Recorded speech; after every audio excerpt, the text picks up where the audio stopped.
sure. Yeah. Yeah. Okay, Tutu.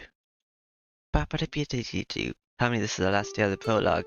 I don't know if that means that I'm gonna get go to like my character this day or what exactly, but okay. So after breakfast I clearly explained my immediate plans. Hello. What, you going to school? Yes, do you have a problem with that, Archer? No problems, just... Archer hesitates but does not object. He must have realized yesterday that I'm not the type to take back my decisions.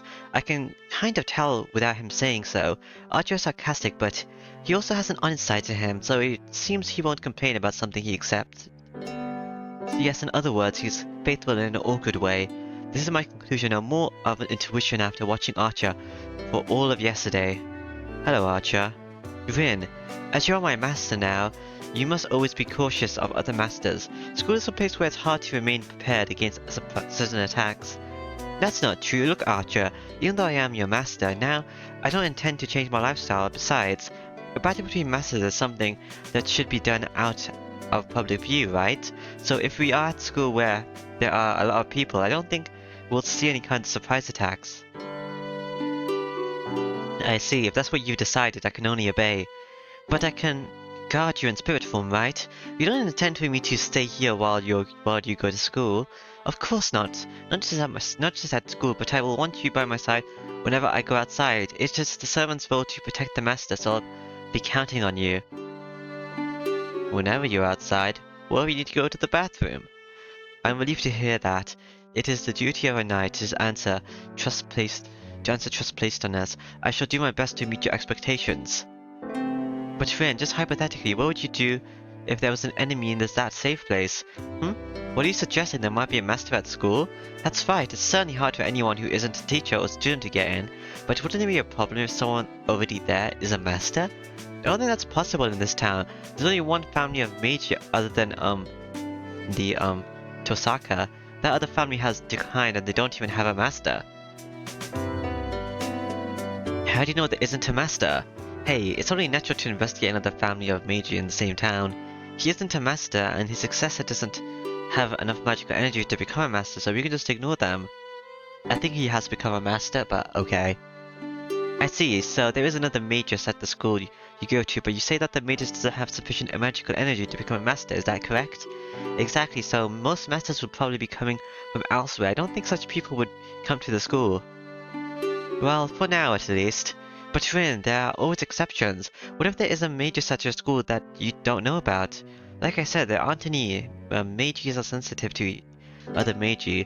If we were at the same school for a year, I should be able to sense other magi no matter how well they hide it. Well, they could have hidden their magical thing like the other guy did. I'll say with confidence that there are only two magi at our school. One of them is me and the other one is only an apprentice who doesn't have enough magical power to become a master. Do you understand? Your caution is just needless. Worrying is completely impossible. That's why. This is only a hypothetical scenario. There's always another side to things. It's only natural for unexpected things to occur. I'm saying that when it does happen, do not blame me. Archer smiles dryly. Just that action makes me want to take it out on him, but if I did, I'd be late for school. That won't happen. A hypothetical is a hypothetical. Because it won't happen. If it does, it just means my analysis was too shallow. Alright, I'll remember that. Let's go then, Rin. It should take 30 minutes to get to school, so we won't make it unless we leave soon.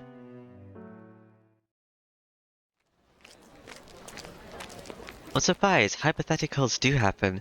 Yes, I am surprised as well. Wow, it pays to argue over everything. It had an unexpected payoff. As soon as we pass the school's main gates, we joke around like that. Around us are students heading to the classrooms, and it's almost time for homeroom. In the crowd of people rushing into the school building, we stand dumbfounded. This isn't just this air stagnating. Isn't there a boundary field set up already? It's not complete, but the preparations seem to have already started. If he's doing this so openly, he must be a real big shot. Or a complete amateur. Boundary field that lets others notice the abnormality is only third class. If first class, it has to be hidden until it's activated. So which do you think it is, Rin? Who knows? I don't care if he's a third class or first class. I'm just gonna beat him mercilessly for setting up such an indecent thing in my territory. I walk angrily through the schoolyard. As a Magus, I'm not about to mince words, but I can't be satisfied until I properly punish the creator of this boundary field. Okay. After the second period while walking back from the music room, I see a first year student walking unsteadily. The student is carrying some stacks of paper and it looks like she's having trouble. I'll help, Sakura. Oh, it's this girl again. Huh? Oh, Tosaka-senpai. What, handouts? World history? That'll be my homeroom teacher, the, Kuzuka. What's he thinking making a girl do this? Here, give me half of it. Oh, yes, thank you, senpai. It's fine, so we're taking these to your classroom? No, we're taking them to, Kuzuki-sensei. He said he's, recording them because there was a misspelling. I wonder if you can forfeit in the Magus battle, or if you have to kill everyone. I understand. Kuzuki's really stubborn. He's the guy who cancelled the whole test just because there was one spelling mistake in it. Misspelling. Huh? You mean the school's exam? Right, I think it was last year's midterm. He came in while everyone was putting in their names and he said it in his usual tone that the midterm has a spelling mistake in it. He said that this question was not correct, so the midterm was to be cancelled and retaken at a later date. We were surprised, but so were the teachers, and they still talk about it today. That's just like Kuzuki-sensei. He doesn't think teachers should make any mistakes. He goes too far though. You'll realize soon too, Kuzuki is as stubborn as a rock or a mountain. Hihi. Tosaka-senpai, you must like Kuzuki-sensei. It's rare for you to talk about someone like that. Really? Well, I do think he should be more flexible, but I also think he's not bad this way. At our school, there's a teacher liked by all students and a teacher feared by all students. The balance between the two works so well, as I think Kuzuki-sensei is a good discipline. He's the stick in the carrot approach. Well, you'll get to see more of him once you reach second year. He teaches ethics too. More importantly, Sakura, is it alright if I ask you something? Huh? What's it, senpai? It's about yesterday. Were you talking to a strange foreigner? Oh, you were watching, senpai? Just by chance, so what was it? Do you know him? No, well, he was a strange person. He seemed to be lost. He asked me a lot of things, but I couldn't make out what he was saying, so she ran away. I see. Sorry, I was just a bit curious. No, it's alright.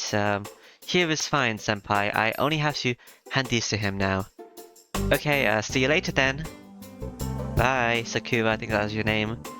I pass to hand it back to, Sakura. As I start to head back to my classroom, I pause. Sakura, how are things? Ah, yes, it's okay. I'm doing fine. I see, well, if, Shinji does something strange again, tell me. He doesn't know where to stop, so it will only get worse if you don't say anything. It's fine, you don't need to worry, senpai. Nissan has been kind recently. If you say so, with that kind of smile, I can't say anything else. Nissan, huh? I bid her goodbye once more and turn my back on the familiar junior. Bye bye. Classroom. The day ends. Students leave the classroom and the building gets darker by the second. The sun will set soon. When the red sun sets and the night falls, there should be no one left in the school. Let's begin, Archer. First, we need to check out the boundary field. Once we figure out what kind of boundary field it is, we'll decide whether to eliminate or leave it. I address my invisible partner. Archer must understand as I sense him nodding. A boundary field is something that protects his caster. You could call it a geographical magic, in which one knits a line of magic across the land to change the interior. different effects are possible within a boundary field. There are all sorts of boundary fields, from ones that conceal the area from other people's eyes to ones that limit the use of magic within them. The most aggressive of all of those that oppose the life forces within them. The boundary field laid out over our school is that kind of field. It is not yet complete, but once it is, everyone in the school should fall unconscious. But something like this won't affect me. After all, a boundary field is something targeted not at me, but at the place I am in. Such an indirect magical energy, invitation has no effect on me, effect on Meiji, who have magical energy throughout their bodies. A weaker current floating throughout the air will only be repelled by a strong current like myself. So this boundary field has a different intention. I don't know what kind of person set up this boundary field, but his intention is not to defeat a master. It's hard to believe, but his target is everyone in this school. There's only one reason to do something like that. Unbelievable, this guy is. Assess the school building and emerge onto the rooftops to finish. It's dark outside. It's 8 o'clock now. Way past the school closing time, which is 6. Do people have like innate magic inside of them and is it gonna use everyone's innate magic or something? The only people still at the school are me and Archer, so that makes 7. Well, it looks like this is the origin. An 8-stroke mark is openly drawn on the rooftop. The purplish red characters, only visible to Meiji, is something I've never seen before. Engraved with something unknown. Damn it, this isn't something I can handle. The person who set up this boundary field didn't think about anything. He didn't think, but the boundary field is bound with great skill, amazing skill. I can temporarily drain magical energy from this boundary field, but I cannot eliminate the boundary field itself. The boundary field can be reactivated just by having the caster put more magical energy into it again. Archer says nothing. He's been quiet ever since we came out onto the rooftop, probably because he too recognizes the power of this boundary field. The boundary field doesn't just drain one's strength. Once activated, it literally dissolves all the people within it. There are boundary fields that drain physical and mental strength from people within them, but the boundary field laid out over this school is a completely different level. On a completely different level, this is a soul eater. It is a blood force that dissolves people within it and claims a soul that seeps out. Since ancient times, souls have been hard to handle. Even though they're believed to exist and are necessary for magic, only one magus has ever understood the soul. Souls are only things to be investigated, or things to be moved into containers. It's incomprehensible, not merely to suck them out, but also to collect them into a single place. It's because the magus has no use for them, even if one were to collect this unconvertible energy. So if there's a reason, it must be. Archer, are you servants this kind of creature? I asked coldly. If it is as you suspect, I told you, we are basically spirits, therefore our meals consist of souls and mental constitution. As you subsist on meat, we subsist on souls and minds.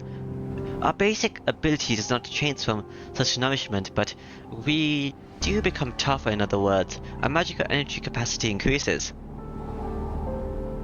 Yes. To strengthen your servants, you must attack people indiscriminately, so the magical energy the master provides isn't enough. It's not that, but it doesn't hurt to have more. In war, if you lack strength, you can make up for it with supplies, right? It's a basic tactic for a master to steal energy from the people around them. In that regard, this boundary field is very efficient. Archer is saying that if I want to win, I should kill people and steal their strength. How simple. I already knew that. That's why I think I know which path I am going to choose. That annoys me. Don't ever mention it again, Archer. I say so while staring at the mark. If for some reason Archer sounds happy as he confidently answers, I feel the same way. I do not intend to do so either. Well, let's erase this. It's meaningless, but it should hinder them a bit. I pose the mark and extend my left arm. The magic crest on my left arm is the book of magic passed down by the Tosaka family. I switch on my senses. I push magical energy into the magical crest, read the part that explains the elimination of boundary fields, and now all I have to do is activate it.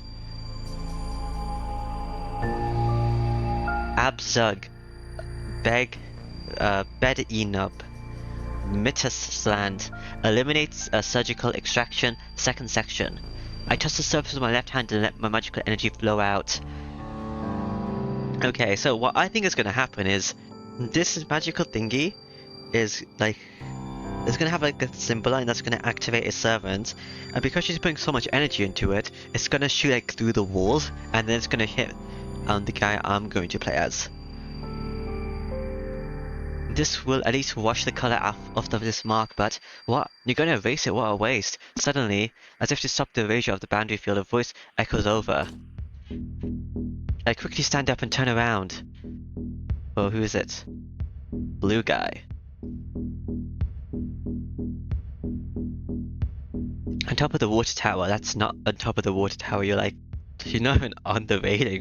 Where are you? You're just like floating a bit. You have really long legs or something.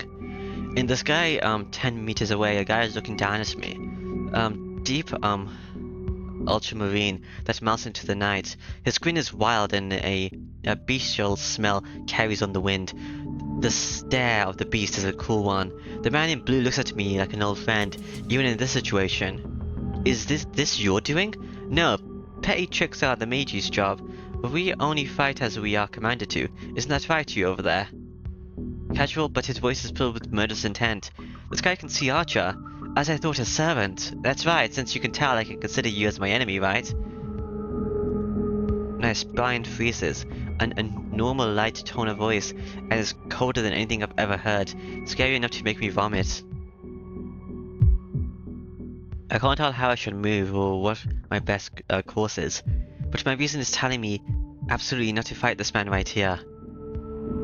Wow, that's pretty good. You seem like you don't know anything, but you grasp the important points. Man, I messed up. I shouldn't have called out to you just for fun. The man raises his arm. It happens in an instant. The arm just held nothing until now? Oh. Spear? Why is everything red? Now holds a red weapon, 2 meters long.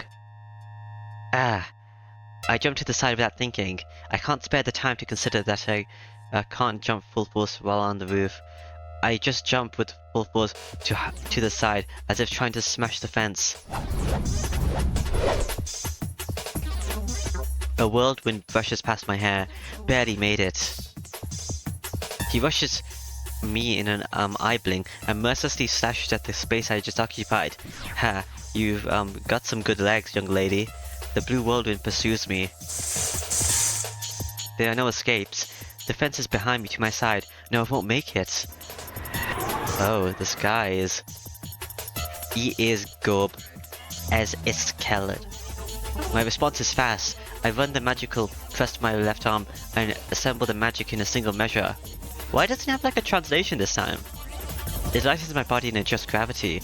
In this instant, my body becomes light as a feather and I leap. Bryn. I know, let me handle it. I jump over the fence and fall from the rooftop. Oh. Isn't the roof there? Am I jumping down? The wind and pressure push against my body. 15 meters to the ground, 17 seconds till landing. No, that's too slow. He'll catch up. Vox got S. Atlas. Archer, take care of the landing. I guess I am falling down. Okay. Ha. I thought it was going up actually. I let Archer take the impact of the landing and start to run as soon as my feet touch the ground. First I have to change the location.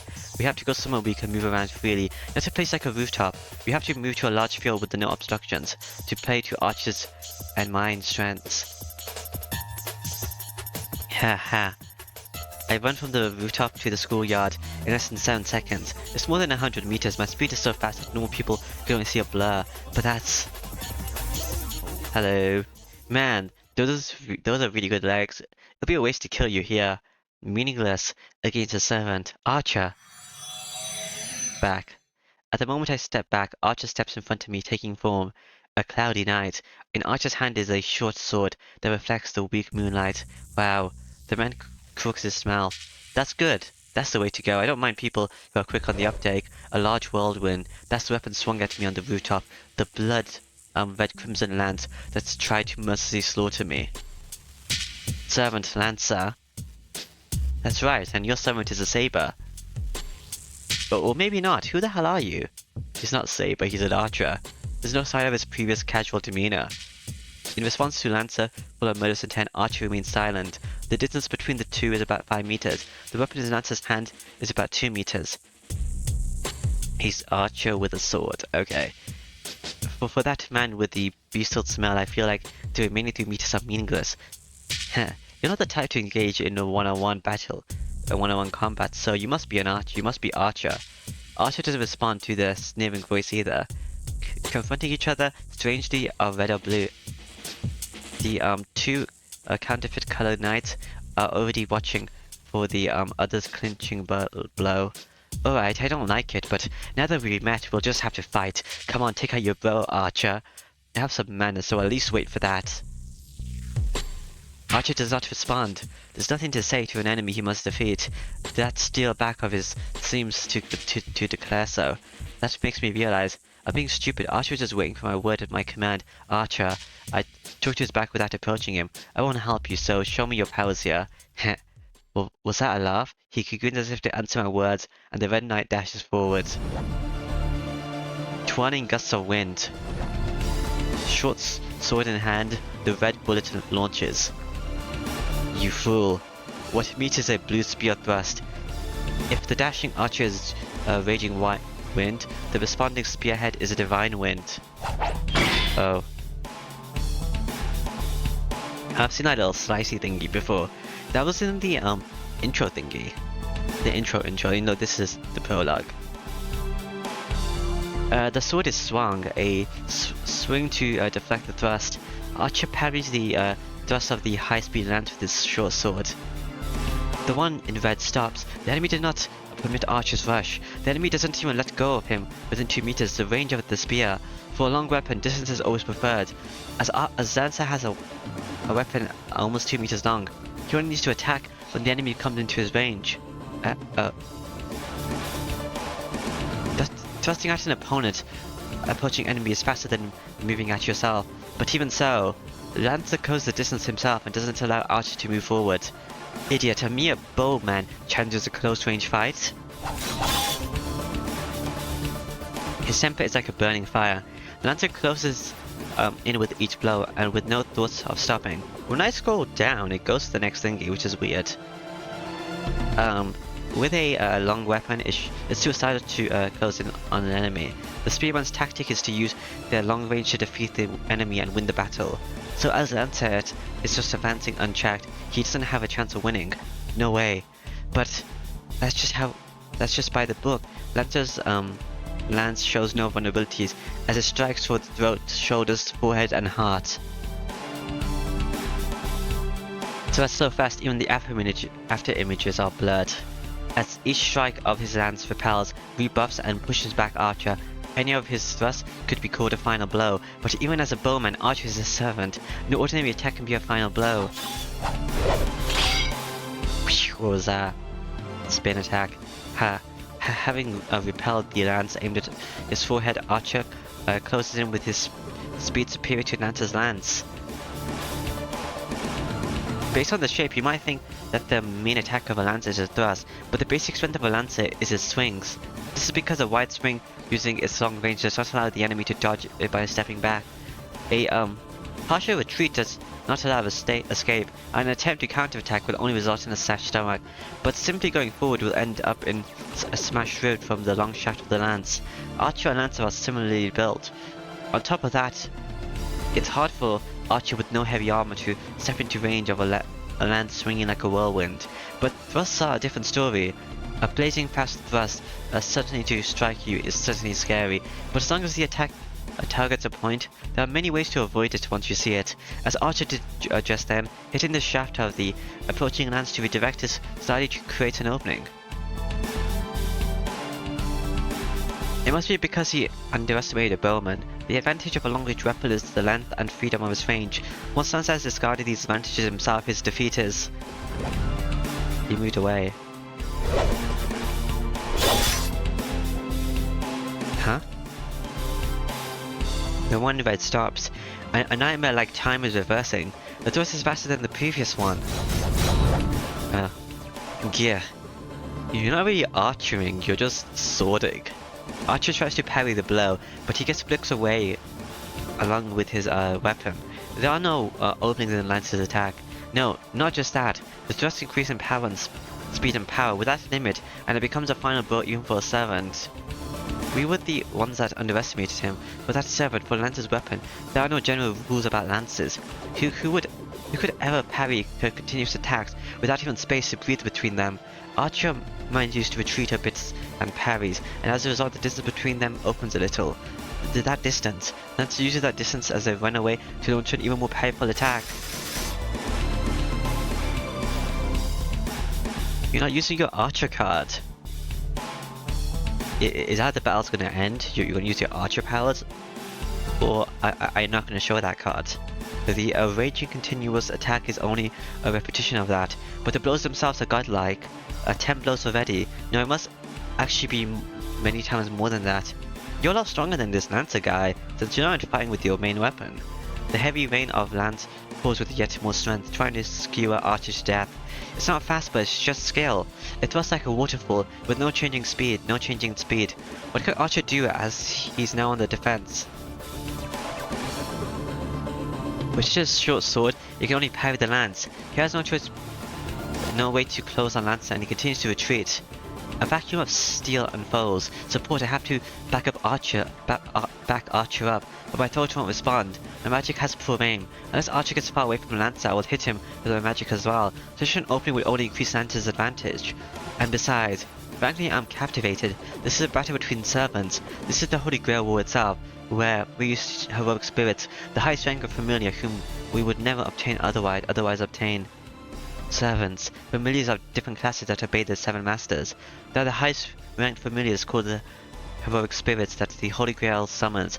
I don't know what the thingy is, because you said sabers at the top right, so what's the other thingies? So it's misleading to call them familiars. Originally familiars were just beings that ran errands for the mages. Imagine perhaps a cat in boots, or a cute white bird, or a black dog that doesn't obey its master, or something like that. Familiars that mere mages can summon are of that level. Familiars are just familiars. They are only mascots that run errands for their master, so they cannot be being stronger than their master. Servants are different. They are the most powerful beings. Even for sorcerers, of which there are only 5 in the world, it would be impossible to form a contract with them. It's not that the summoning is hard, or even that the ability of the servant surpasses that of a magus. Servants themselves are being above magic. Saber. I'll make it clear, servants are heroes from the past. Myths, legends, fables, history. Fiction or not, the superhuman beings who gain concrete existence in folklore are what we call heroes. A hero that becomes eternal in people's mind is no longer human after their death, and is promoted to another form of existence. Eternal in people's minds. So when people forget about them, they lose their powers. Humans who bring about miracles, save people, and achieve great deeds are called heroes even after their death. After being called so, they are promoted to heroic spirits after their death and become guardians of humanity. It doesn't matter whether those people existed in reality or only in stories. It is people's minds that create a hero, people's wishes that this is how things should be, give them form and set them up as real. Authenticity does not matter. They can have form as long as they have fame as a legend and people have faith. The ultimate ideal of human have created the greatest human people have created. These are the heroes, the heroic spirits, and of course since they are beyond human, they cannot be controlled by humans, and may just usually borrow their powers only to mimic them. They can't summon the heroic spirit themselves. But the Holy Grail made that impossibility into reality. It summons the heroic spirit beyond human control, and turns it into a familiar obedient to the master. That nonsense is proof that the Holy Grail is almighty, and with the passing of years ignored, the heroic spirits are summoned, the most recent from 100 years ago, the oldest from the ancient days. The 7 heroic spirits obey each of the 7 masters, protect them and eliminate the masters of the enemy. Heroes from every age and country are reviewed into the present day to kill one another for supremacy. That is why this ritual is called the Holy Grail War. Alright. But it seems the Holy Grail has its limits too. Even though the Holy Grail cannot discriminate upon it, call upon the spirit-like beings, just as a form invented by humans is required for the imaginary sixth element known as the devils to take form. The heroic spirits also need a form to live in this world. The form is a temporary name, and the way they exist in this world. The Holy Grail has furnished classes that the heroic spirits may take forms more easily, and it only summons the heroic spirits to match these classes. It's like a passport to the present, as it sets up a role as a familiar in advance. By allowing the summoned heroic spirits to take on that role, it helps the spirits take form. If there are 7 masters chosen by the Holy Grail, there are also 7 masters. There are also 7 servants obeying those masters. There are 7 furnished classes. Knight of the Sword Saber. Does that mean you can only pull one type of class every single thingy? So if someone has a saber, no one else can pull a saber? Knight of the Lance, Lancer. Knight of the Bow, Archer. Knight of Mounted Soldier, Rider. So is this the order? So Lancer is higher? Okay. Where's Rider? Mage's Caster. Silent Killer, Assassin. Mad Warrior, Berserker. Only the heroic spirits with attributes of these classes are summoned to the present to obey the master and become a servant. That is a servant system, a summoning and contract with the heroic spirit beyond control to win the miracle beyond human grasps. The ultimate competition held on this ground, the one and the only Holy Grail War.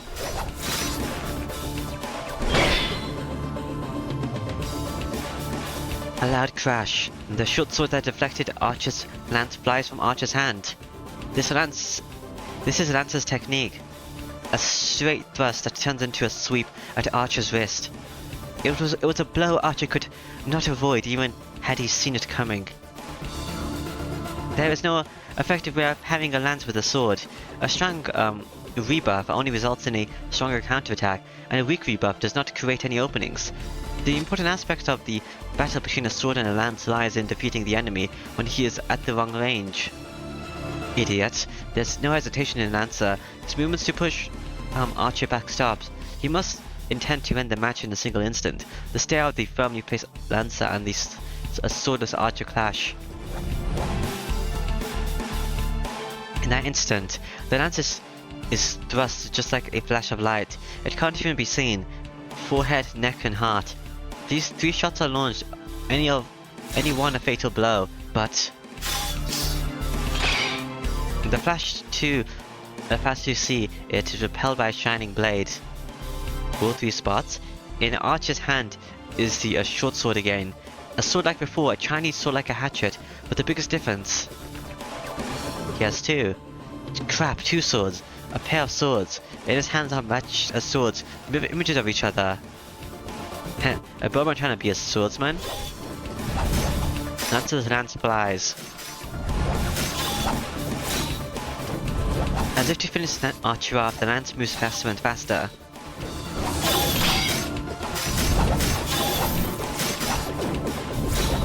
Archer defends with a burning spirit. His hawk-like eyes say that he will not retreat anymore, know that he will only advance from now on. The clashing sounds are like a well-orchestrated music. 2 steel clanging against each other. The sparking clashes increase in rhythm without a pause. The battle of the 2 is like a vacuum. It sucks in the air around them and it seems like anything approaching them would be cut into pieces.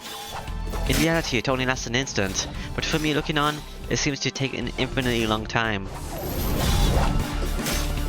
Lancer tries not to let Archer near him, while Archer advances using his swords as a shield. Over 100 blows have been thrown, and Archer loses a sword every time, but only for a moment as Archer has a sword in his hand, and the next instant forcing Lancer back a little each time. Lancer finally admits his carelessness, that even though he doesn't know who was before him, he will be the loser if he dismisses him as a mere bowman. The distance widens. Probably to recover, Lancer puts a lot of distance between them. His speed is extraordinary. Archer's charge was out of this world, but he was still slow compared to Lancer. The movements of his retreat has a panther-like speed and agility. Okay. 27, I've disarmed you that many times, yet you still have more. Lancer mutters in irritation. No, it's more like confusion. I feel the same way. According to the father, 7 carries only one weapon. Their weapon is filled with magical energy, so it's not something that can be created one after another like Archer was doing. 7s are heroes that sublimate their spirit after death. Equaling to holy spirits. To put it another way, they are like devils or angels. They are powerful familiars on their own, but the most powerful weapon is their proof of heroism. A magical item called their noble phantasma. Noble phantasma is a weapon or armor the servants used when they were a hero, and is treated as a last resort. Noble phantasma is the one and only weapon for a servant. This is because the noble phantasma is an ultimate weapon without equal.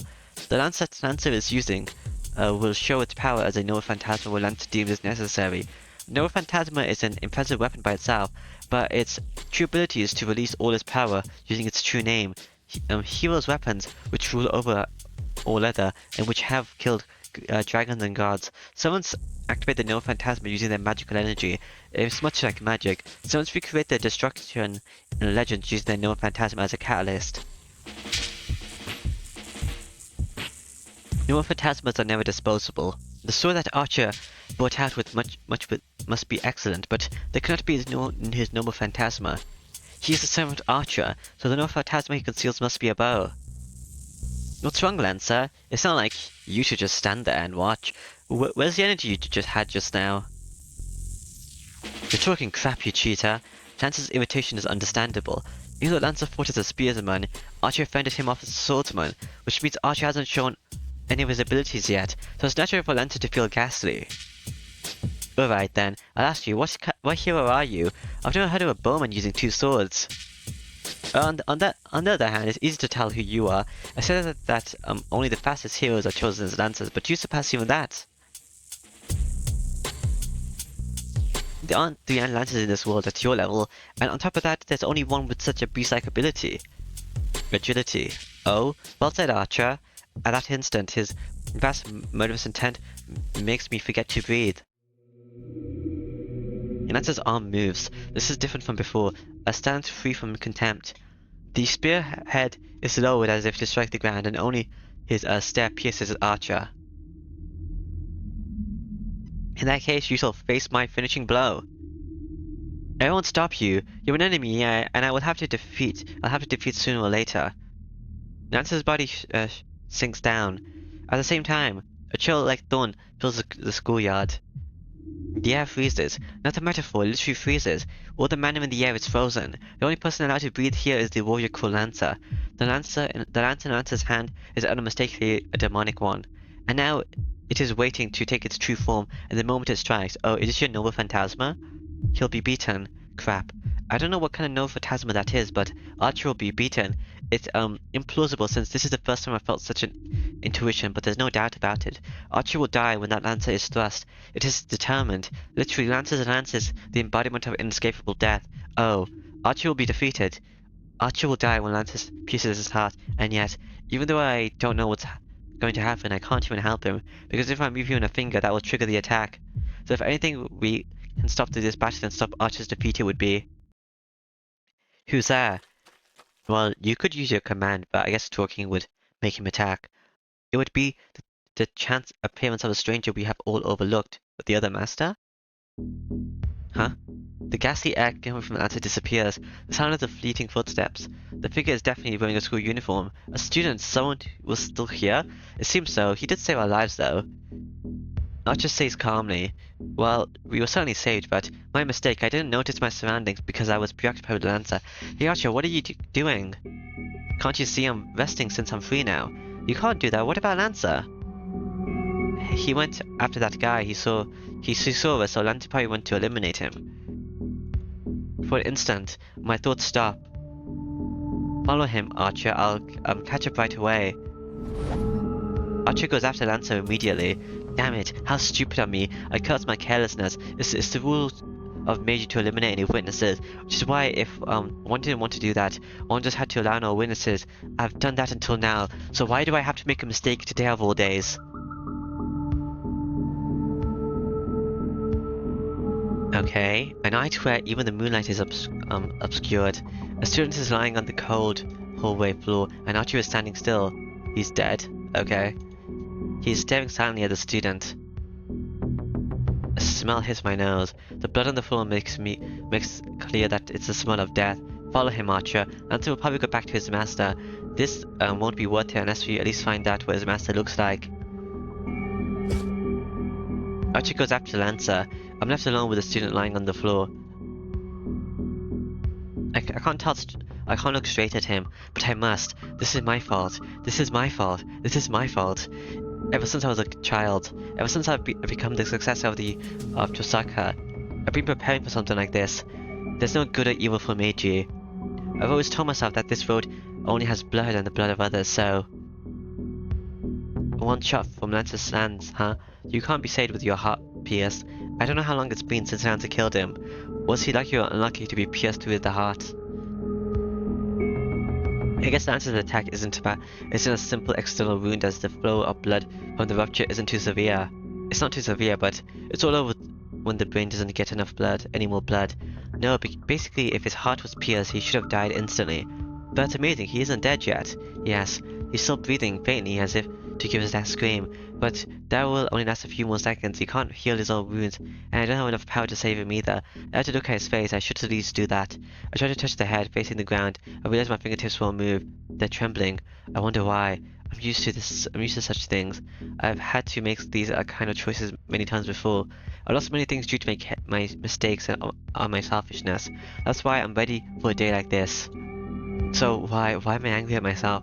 Sorry, I'll see you up at least. I control my trembling fingers and my falling knees with my will and look at the face of the student. A huge smacking sound. Is it your friend? It really feels like I've been hit on the head with a hammer. Stop it, why does it have to be you? I grit my teeth, not to suppress my trembling. I'm really pissed off. Why is it him? Why did it have to be him? I'm not angry at Lancer for killing a witness quickly and perfectly, just as a servant should do. I'm just angry at him for staying late at this place on this day. Sakura's face flashes in my mind. She'll definitely cry, and I recall one red-tinted day after school a long time ago. A distant sunset, someone always running alone, and a boring girl staring at that from far away, and before me the corpse of someone who happened to get involved. There is a way. I might fail and lose my last resort in the process, but there is a way. No, I'll lose my last resort whether I succeed or fail, so the result for me won't change. It's a mistake. The fact of his death is already determined. It's my fault for not noticing things around me. It's his fault for being unlucky staying late. So I don't need to go that far. Yes, because this is what my father, who gave me nothing left just for me, a powerful chunk of magical energy, a reasonable last resort to win through this battle, a precious thing just for me. So what idiot? I shake the feeling off and kneel in front of the one who'll become a corpse in another second. Am I gonna turn him into a master? Man, I've done it. The pendant in my hand becomes lighter. My father's memento is drained almost to emptiness and falls onto what used to be a dying body. Well, it can't be helped. Yes, it can't be helped. I didn't have the power or skill to revive someone with a damaged heart, damaged blood vessels, and on the verge of brain death on top of it. That's why I had to make up for my lack of skill with this powerful object. It's like he was still breathing. If he was completely dead, no amount of magical energy could have revived him.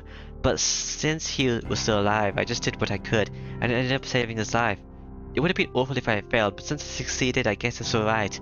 Yeah, I feel fulfilled, to be honest, so this wasn't such a bad experience. I'm just bluffing. Let's go. What's done is done. I'd head back before he wakes up. Yeah, there's no need for me to stay here any longer. Archer should be following Lancer, so I should go home by myself. So, is that the main character? I'm pretty sure it is. On my way back, I remember. I left the pendant at school, just a pendant now that the magical energy has been drained out of it. Oh well, I've no use for that pendant. Sure, it might have a bit of magical energy left in it, but surely less than the 10 jewels I have. What my father intended to leave for me was enough magical energy to win the Holy Grail. So now with that magical energy, that thing is meaningless. I wonder if it has a regeneration function, and that's what the priest was trying to tell you about. I entered the house without saying anything and sit on the sofa. Archer isn't back yet. I sigh and listen to the clock for a few minutes. I have to switch gears. What am I doing daydreaming after a battle like that? I jump up and brew some tea. There are so many things to think about. Most importantly, the servants. I have just witnessed a battle between servants, and I had previously only understood intellectually. Late answer, huh? I panicked when he almost used his noble phantasma, but I would have found out his identity if he had just used it. The easiest way to beat an enemy servant is to learn their identity. Ignoring for the moment the idiot who doesn't even know his own identity, the biggest weak point of a servant is their true name. Discovering the servant's true name, in other words, figuring out their identity, should let you guess at what kind of no phantasma they might have. It goes without saying, but since servants are heroic spirits, they have legends associated with them. If you figure out their legend, you should be able to figure out most of their abilities. Shouldn't you research archers then, who use swords? Servants are called by their class names because they want to hide their true names. Because the more famous the hero is, the more people know about their weapon and their weaknesses. A heroic spirit that has becomes a servant and never gives out their true identity. The only ones that know their servants' identities are the masters. There's even a tactic understanding that the masters hide their servants' identities while trying to discover the identity of others. This is the fifth Holy Grail War. The qualities of the servants are determined by the rank of the summoned heroic spirits. It goes without saying that the more famous the heroes and the heroes with the better weapons are stronger. But it's difficult to summon such heroic spirits. The summon of heroic spirits, one must have a connection with them, such as a weapon they used during their lifetime. Even the Magic Association has a few of such things. So generally one will summon a heroic spirit that suits them like I did. A servant's strength is determined by the rank of the heroic spirit. But it's not that simple. Even the most powerful heroic spirits may have a hard time depending on the class they are assigned to. That is because of the special abilities assigned to each class, the possibility of the weak defeating the strong. The servant class each have a different additional ability, and one even has a chance of defeating an opponent of a higher rank, depending on the ability's affinity. To take an example, an infamous hero has defeated a great 4 heroes in the past. As far as I know, the most powerful servant is Saber. In all the previous 4 wars, Saber has made it to the final fight. It is said that the 3rd class Saber, Lancer, and Archer have strong magic resistance. Put it simply, magic is pretty much useless against them. It's because they are fighters who fought throughout the age of myth, when magic was used widely. Magic that Meiji use now would probably dissipate just by touching them. Anyways, that's why these 3 classes are considered the basics and the best. Another that's worthy of mentioning is the Servant Berserker. The heroic spirits in this class loses their sanity. Just as the name implies, they become a warrior, perfect of the master. The benefits for this is a strengthening of their power for exceeding the powers they had when alive. However, the more powerful a servant becomes, the greater the burden it imposes on the master. In the past, masters who summoned berserkers couldn't control their rampaging servants and destroy themselves by running out of magical energy, no exception. The winner and loser of the Holy Grail War are largely determined by the abilities of the servants. While I expect there are ways to win it by the master's efforts, but it's basically a fight between the servants. This is why a master should be very careful when summoning a servant.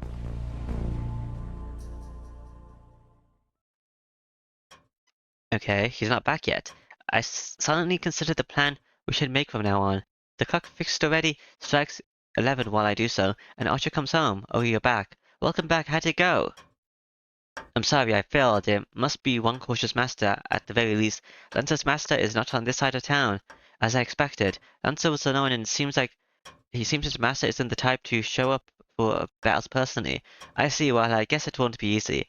Yes, there's no way everything will go as I hope. So it can't be helped. Let's consider what happened tonight as a tuition fee for the lesson earned. You seem down, Master. Where were your high spirits? Don't tell me you got scared by that one little fight. If you so order, I am ready to go back to Lancer again right now. Archer protests silently that we should do so. I see. I guess I look depressed. Of course not. I'm staying in only because I don't want to do anything pointless. Huh? Anything pointless? Well, all the masters aren't present yet. Tonight couldn't be held, but I wouldn't start fighting before we get the signal. My father told me this is one of the rules of the Holy Grail War. I see, so your father was also a master. Archer nods understanding. Then Archer makes a troubled face and starts to ponder something. What? Do you have something you want to say? There's something I forgot to ask. Rin, you've been raised since you were small to be a master, and you've accepted that, right? So you're expected to be a master since the beginning. Of course, well, there certainly are masters that I suddenly appointed, but I'm different from the Tosaka family. The Holy Grail has been our eternal desire for many generations. I thought so, so having been raised to become a master, you must have a purpose. I forgot to ask about that. I cannot swear my sword to you unless I know my master's wish. Yeah, what is your wish? So, Rin, what is your wish? Wish? I don't really have one. You don't? Then why are you fighting for the Holy Grail? What? Oh, Archer making a funny face. That can't be true. The Holy Grail is an almighty grail that grants wishes. Becoming a master means obtaining the Holy Grail, so how can you say you do not have a wish? Archer is asking with a serious expression. Oh, I see. The master's wish after attaining the Holy Grail isn't irrelevant to the servant, but it's strange. Father said the servants have wishes as well, but that is only their wish. I don't think Archer should be concerned because I don't have any wishes. Alright, if you don't have any specific wish, why not wish for something ambiguous like ruling the world? Why? The world is already mine. Hey now, Archer, the world is just another world for the thing that you value around you, right? That's something I've had since I was born. Every time to rule such a world, I already rule it. Archer looks at me with a troubled expression. I'm amazed this guy is really hard-headed. Ridiculous. The Holy Grail is a power to grant wishes, a power to obtain the world. Are you saying you're seeking it, yet you have no wish? But ruling the world would be troublesome, and there's no point in wishing for something so pointless. You seem to lack imagination. I don't understand. From what then do you fight? For what then? I fight because there's a battle, Archer, and I'll take whatever I can get. I don't know about this Holy Grail thing, but I can just use it when I find something I want, right? As a human, there are infinite things I might want in life. So you're saying, yeah, I'm fighting to win, Archer. Archer's shoulders slump. Maybe he's disappointed in my opinions, but it seems he's finally relaxed. I give up. You're certainly a worthy master for me. Ugh. I find it harder to deal with that kind of comment, so I wish he would stop saying such things. A servant has no right to choose their master, but I'll ask for the heck of it. Why am I a worthy master for you? It goes without saying, you're unmistakably the strongest master. No one could be a better master to serve than you. Oh thanks, it doesn't sound like flattery when you say it. I look away because I'm embarrassed. I find it hard to deal with Archer because he speaks so frankly. Like this, even though he's so cynical. But well, I'm honestly happy that he trusts me. I trust Archer and he trusts me. I don't think the sense of solidarity is a bad thing. Well then, let's take a break. Even if the 7th Master is going to appear, it won't be right now. Wait a minute, Finn. What happened to that jewelry of yours? You mean my pendant? Oh, I forgot. It's out of power, so there's no use for it, right? That's true, but well, if you say so. It's a memento of my father, but it's not like it's my only memory of him. That's no good. You don't have to be that strong, Vin. So saying, Archer takes out the pendant I left at school. Oh, you went and picked it up for me. Don't forget it again. It only looks right on you, Vin. As if he's embarrassed, Archer looks away as he hands me the pendant. I see, thanks. I accept it. To be honest, I don't know if I should be embarrassed or cool about it. The pendant is as it was. As expected, there's no magical energy left in it. Empty of magical energy is just an expensive but ordinary jewel. And it doesn't hold any power. As Archer would put it, if there's no power left in this pendant, it still has meaning as something my father specifically left for me. Then maybe I can just laugh off the fact that I helped that guy by sacrificing my trump card. Hey, wait a second. Something clicked in my head. I wasn't thinking straight back then because of my regret, but thinking about it calmly, I missed something. He saw us, so it'll be dangerous unless we adjust his memory. Basically, Lancer prioritized eliminating the witness over his battle with us. Lancer thinking probably matches his master. So if such a master finds out this guy was they killed didn't die, what would he do? He won't let the guy keep on living. I get up from my sofa. It's been 3 hours since then. I might not make it, but after all I did, I have to make it on time. I went through the night. Fortunately, I know where his house is. No, I didn't look it up, but it just happens that an acquaintance of mine goes there a lot. Although I've never been there myself. Honestly, you're just taking on unwanted troubles. Archer has no intentions in cooperating. He was against saving the guy when he was dying, and he's against me going to help him now. It's midnight. Under the cloudy night sky, we reach the Japanese-style house. There's no sight of anyone in this house on the edge of the residential district. There aren't many houses around, and there's no one to come and help if something happens here. My breath is white. A wind starts to pick up. It must be quite strong, as the clouds start to drift fast. The supposedly warm winds of Fuyuki send chills down my spine, making me tremble. Even if Fuyuki is considered warm, it's still cold on the hill. The air around here is frozen. I strain my ears in the cold atmosphere. In the frozen freeze feeling, I feel a small sense of an enemy. He's here, the servant from before. I bite my lip. His presence is perceptible on the other side of this wall. Lancer is in the house already and about to kill the same guy again, who has just come home without a clue as to what's happening. I don't think it is. I think it's the saber from the intro. I'll just have to jump over and beat him. Don't worry about what comes next when it happens. Just as I'm about to command Archer to go in.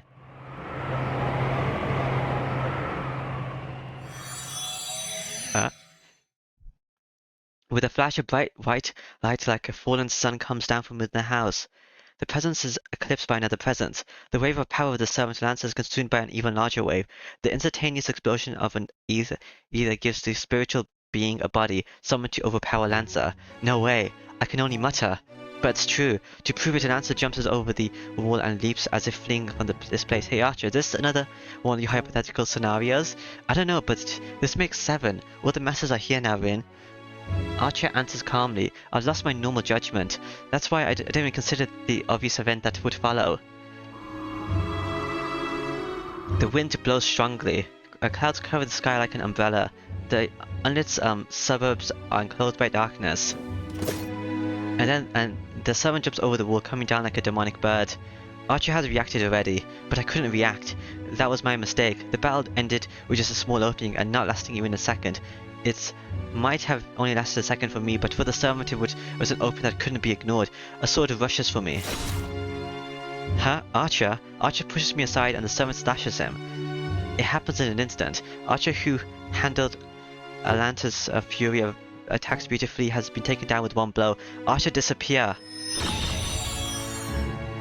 But I make it in time this time. Just as the enemy servant is about to cut off Archer's head with her blade, I forcefully remove him.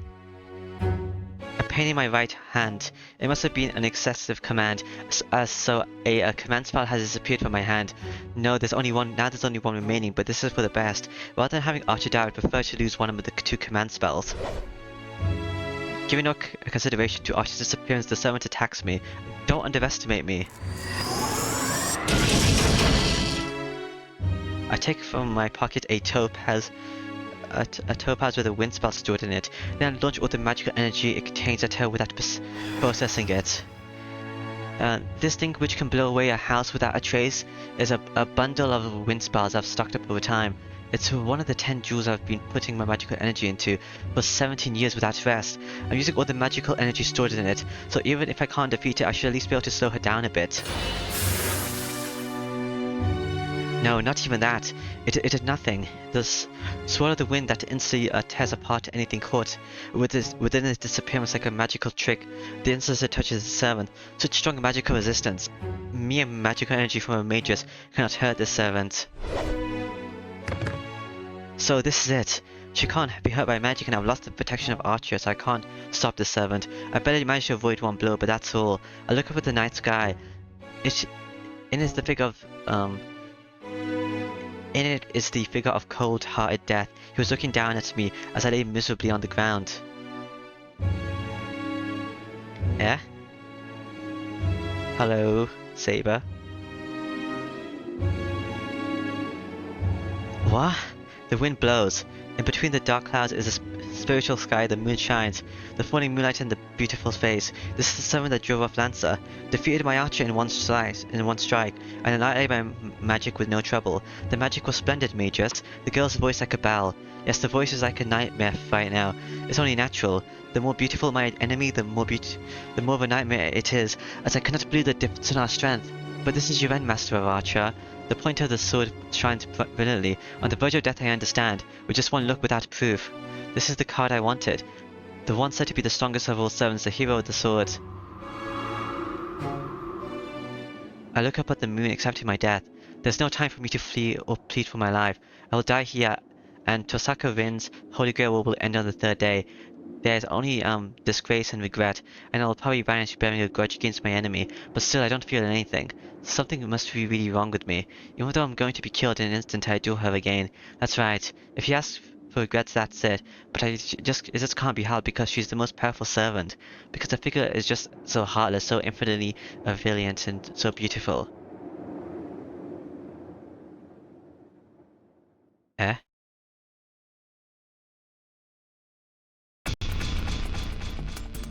Huh? Oh, what happened? It's different. It's a black screen. Oh wow. That did not work. That did not work at all. I don't know what that was. Movie? Yeah, this is not working, okay? Classic 1 is not working at all. Okay, I guess I need to find it or whatever. But yeah. This is this. Okay, I guess I'll save. Let's save. Not here. Ending list? Not all these things. But yeah, that should be it for this time, so bye bye.